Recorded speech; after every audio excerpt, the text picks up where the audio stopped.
എല്ലാവർക്കും സുഖാണെന്ന് വിശ്വസിക്കുന്നു. മുതിർന്ന പൗരന്മാർ നിങ്ങളുടെ വീട്ടിലുണ്ടോ? 50 വയസ്സ് കഴിഞ്ഞവരോ അല്ലെങ്കിൽ അതിന് മുകളിലുള്ള പ്രായമുള്ള ആളുകൾ നിങ്ങളുടെ വീട്ടിലുണ്ട് എങ്കിൽ ശ്രദ്ധിക്കേണ്ട ഏറ്റവും പ്രധാനപ്പെട്ട അറിയിപ്പുകളാണ് ഈ ഒരു വീഡിയോയിൽ നിങ്ങളുമായി പങ്കുവെക്കുന്നത്.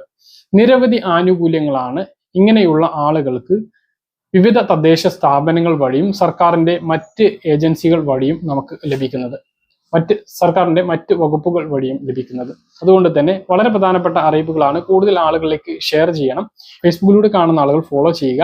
വീഡിയോയുടെ വിശദമായ വിവരങ്ങളിലേക്ക് വരാം. സംസ്ഥാന കേന്ദ്ര ബജറ്റിന് ശേഷം ഇപ്പോൾ തദ്ദേശ സ്ഥാപനങ്ങളിലെ ബജറ്റും ഇപ്പോൾ നടന്നു വരികയാണ്. വിവിധ തദ്ദേശ സ്ഥാപനങ്ങളിലെ ബജറ്റ് ഇപ്പോൾ കഴിഞ്ഞിട്ടുണ്ട്. അടുത്ത സാമ്പത്തിക വർഷത്തെ നടപ്പിലാക്കാൻ ഉദ്ദേശിക്കുന്ന പദ്ധതികളെല്ലാം ഇപ്പോൾ വിവിധ തദ്ദേശ സ്ഥാപനങ്ങൾ ആവിഷ്കരിച്ച് കഴിഞ്ഞു. അപ്പോൾ ഈ പദ്ധതി നടപ്പിലാക്കുമ്പോൾ ഏറ്റവും പ്രധാനപ്പെട്ടതാണ് വയോജനങ്ങൾക്കുള്ള ക്ഷേമ പദ്ധതികൾ. വയോജനങ്ങൾക്ക് നിരവധി ക്ഷേമ പദ്ധതികളാണ് വിവിധ തദ്ദേശ സ്ഥാപനങ്ങൾ നടപ്പിലാക്കുന്നത്. അതിൽ പ്രധാനപ്പെട്ടതാണ് വയോജനങ്ങൾക്ക് വ്യക്തിഗത ആനുകൂല്യങ്ങൾ ലഭിക്കുന്നു എന്നുള്ളത്.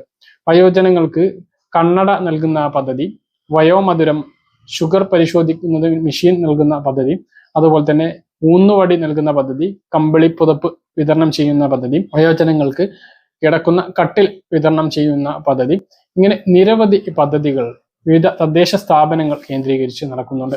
ഇതിനുള്ള അപേക്ഷകൾ പല പഞ്ചായത്തുകളിലും ഇപ്പോൾ സ്വീകരിച്ചു വരികയാണ്, അല്ലെങ്കിൽ മുമ്പ് സ്വീകരിച്ചിട്ടുണ്ടാകും. ഇനിയും അതിനുള്ള ഒരു അപേക്ഷിക്കാനുള്ള ഒരു സമയം ഉണ്ടാകും. അതുകൊണ്ട് നിങ്ങളുടെ വാർഡ് മെമ്പറെ കണ്ടിട്ട് ഇങ്ങനെ ഒരു പദ്ധതി നിങ്ങളുടെ പഞ്ചായത്തിൽ അപേക്ഷകൾ സ്വീകരിക്കുന്നുണ്ടോ എന്ന് അന്വേഷിച്ച് ഉണ്ടെങ്കിൽ അതിന് അപേക്ഷ സമർപ്പിക്കുക. അതുപോലെ തന്നെ 50 വയസ്സ് കഴിഞ്ഞിട്ടുള്ള ആളുകൾ ശ്രദ്ധിക്കേണ്ട ഏറ്റവും പ്രധാനപ്പെട്ട പദ്ധതികളാണ് പെൻഷൻ പദ്ധതികൾ. 50 വയസ്സിന് മുകളിലുള്ള വിവാഹിതരല്ലാത്ത സ്ത്രീകൾക്കാണ് അവിവാഹിത പെൻഷന് അപേക്ഷിക്കാൻ കഴിയുക. തദ്ദേശ സ്ഥാപനങ്ങൾ മുഖേനയാണ് അപേക്ഷകൾ സമർപ്പിക്കേണ്ടത്. നിലവിൽ വിവാഹിതയല്ല എന്ന വില്ലേജ് ഓഫീസറുടെ സാക്ഷ്യപത്രം മുഖാന്തരം അക്ഷയ CSC കേന്ദ്രങ്ങളിലൂടെ അപേക്ഷകൾ സമർപ്പിക്കാം. തദ്ദേശ സ്ഥാപനങ്ങളിൽ നിന്നും പരിശോധനയ്ക്ക് ശേഷം 1600 രൂപ അവിവാഹിത പെൻഷൻ ഇവർക്ക് ലഭിക്കുന്നതാണ്. വിധവാ പെൻഷനും ഇതുപോലെ തന്നെ അപേക്ഷ സമർപ്പിക്കാം. അത് ചെറിയ പ്രായമാണ് എങ്കിൽ പോലും ഭർത്താവിന്റെ മരണം മൂലമോ 7 വർഷമായിട്ട് ഭർത്താവിനെ കാണാതായവരോ ആണ് എങ്കിൽ വിധവാ പെൻഷന് വേണ്ടിയിട്ട് അപേക്ഷ സമർപ്പിക്കാം. അതേസമയം നിയമപരമായ വിവാഹബന്ധം വേർപ്പെടുത്തിയവർക്ക് വിധവാ പെൻഷന് അർഹതയില്ല. മുമ്പ് അവർക്ക് വിധവാ പെൻഷൻ ലഭിച്ചിരുന്നു. ഇപ്പോൾ നിയമപരമായ വിവാഹബന്ധം വേർപ്പെടുത്തിയവർക്ക് വിധവാ പെൻഷന് അർഹതയില്ല. അവർക്കും 1600 രൂപ തന്നെയാണ് പെൻഷൻ ലഭിക്കുന്നത്.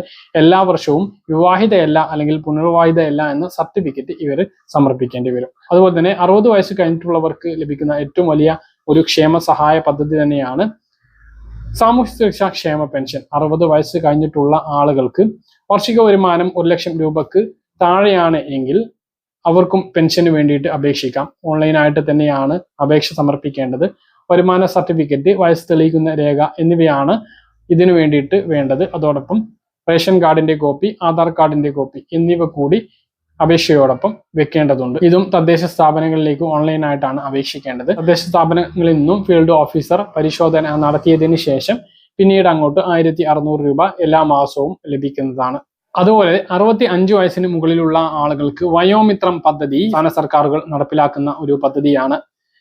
വയോജനങ്ങൾക്ക് സാമൂഹികമായിട്ടും മാനസികമായിട്ടും ആരോഗ്യപരമായിട്ടുള്ള പിന്തുണ ഉറപ്പാക്കുന്ന പദ്ധതിയിലൂടെ വിവിധ സഹായങ്ങളാണ് നൽകുന്നത്. പഞ്ചായത്ത്, വാർഡ് തല ക്ലിനിക്കുകളിലൂടെ ഇവർക്ക് ചികിത്സ സൗജന്യമായിട്ട് നൽകുന്നു. ഇവർക്ക് വേണ്ട മരുന്നുകളും പ്രാഥമിക ആരോഗ്യ കേന്ദ്രങ്ങൾ വഴി സൗജന്യമായിട്ട് നൽകുന്നു. അതുപോലെ തന്നെ വയോജനങ്ങളുടെ ആയുർദൈർഘ്യം വർദ്ധിപ്പിക്കുക എന്ന ലക്ഷ്യത്തോടെ നടപ്പിലാക്കുന്ന വയോ അമൃതം പദ്ധതിയും ഉണ്ട്.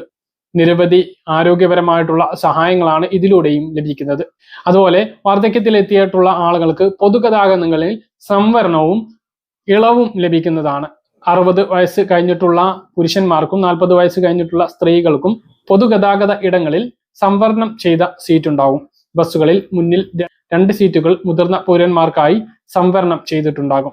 60 വയസ്സ് കഴിഞ്ഞിട്ടുള്ള പുരുഷന്മാർക്ക് 45%, 58 വയസ്സ് കഴിഞ്ഞിട്ടുള്ള സ്ത്രീകൾക്ക് 50% ട്രെയിനുകളിൽ യാത്രാ ഇളവും ലഭിക്കുന്നതാണ്. വയോജനങ്ങൾക്ക് ലഭിക്കുന്ന കൂടുതൽ പദ്ധതികളെ കുറിച്ച് അറിയുന്നതിന് വേണ്ടിയിട്ടും ഇതിന് അപേക്ഷകൾ സമർപ്പിക്കുന്നതിന് വേണ്ടിയിട്ടും നിങ്ങളുടെ തൊട്ടടുത്തുള്ള അംഗനവാടി ടീച്ചറുമായിട്ടോ അല്ലെങ്കിൽ വാർഡ് മെമ്പറുമായിട്ടോ ബന്ധപ്പെടുക, അല്ലെങ്കിൽ ആശാ വർക്കറുമായിട്ട് ബന്ധപ്പെടുക. പറഞ്ഞ കാര്യങ്ങൾ കൃത്യമായിട്ട് മനസ്സിലാണെന്ന് കരുതുന്നു. ഇതുപോലുള്ള ഇൻഫർമേഷൻ ലഭിക്കാൻ ചാനൽ സബ്സ്ക്രൈബ് ചെയ്യുക, ബെൽ ഐക്കൺ എനേബിൾ ചെയ്ത് വെക്കുക. മറ്റൊരു വീഡിയോയുമായി നമുക്ക് വീണ്ടും കാണാം. ദൂരേക്ക് ബൈ.